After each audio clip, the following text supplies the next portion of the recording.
Masarap magkaroon ng best friend. May taong poprotekta sa'yo. May taong nagpapasaya sa'yo. Pero handa mo bang itaya ang pagkakaibigan para sa hinahangad mong pagmamahalan? Nooy umiibig na ako, subalit nasaktan. Ako si Princess. Grade 3 pa lang ako, palagi ko ng kaklase si Ivan. Magkaibigan kasi mga magulang namin, kaya kung nasan ako, nandun rin siya.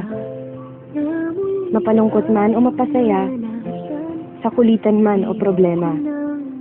Yan si Ivan, ang taong lagi kong kakampi sa buhay. Nang ikaw ay makilala, biglang nagbago ang nadarama. Para sa'yo, ako'y ibig pang muli. Dahil sa'yo, ako'y ibig ng muli. Ang aking puso'y pag-ingatan mo. Dahil sa ito'y muling magmamahal sa'yo.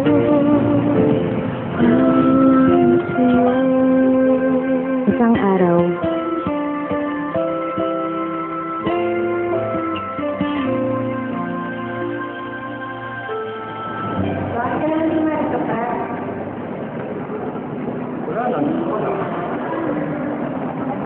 wala. Alam mo bang delikado yun? Alam mo naman, pinapasok mo. Dami-dami naman natin.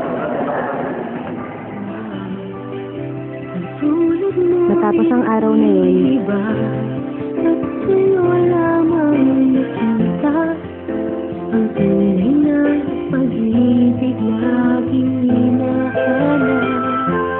Buti na lang ika'y nakilala. Binago mo ang nadarama. di na siya nagpaparamdam. Di na siya nagte-text. Di ko na rin siya nakikita sa school.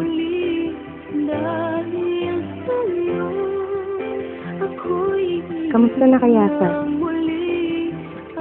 Pinuntahan ko siya sa bahay nila. Pero hindi ko siya naaabutan. Namimiss ko na yung best friend ko. Namimiss ko na si Ivan, ang lalaking lihim kong minamahal. Hanggang isang araw, Ano ba talaga nangyari kay Ivan? Bakit? Wala. May hindi ka sinasabi sa akin eh. Ano ka na ako sabihin sa'yo? Ba't di ka na pumapasok? Ba't di ka na nagpaparamdam sa akin?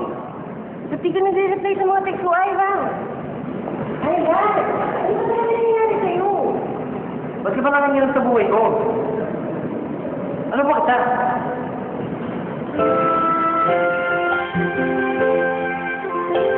natahimik ako sa sinabi niya. Ano ba niya ako? Isa lang akong hamak na best friend. Hanggang doon na lang yun. Umalis siya at di na nagpakita. Di na rin ako nagte-text. Di na rin ako pumupunta sa kanila. Makalipas ang 2 linggo, may natanggap akong balita. Nasa ospital daw si Ivan. Malubha ang lagay. Ako'y di na muling mag-iisa. Ikaw na lang ang hinihintay ng puso ko. Para sa'yo ako'y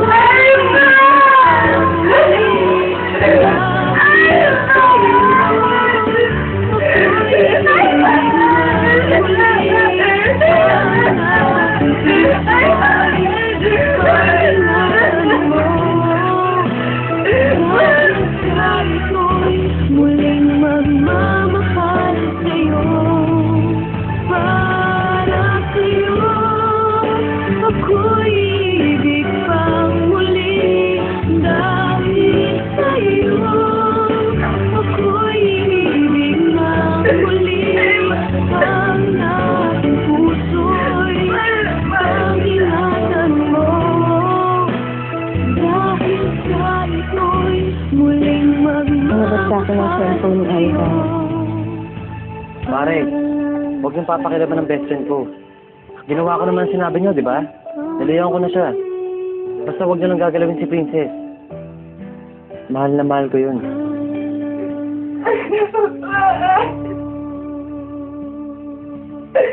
Ah!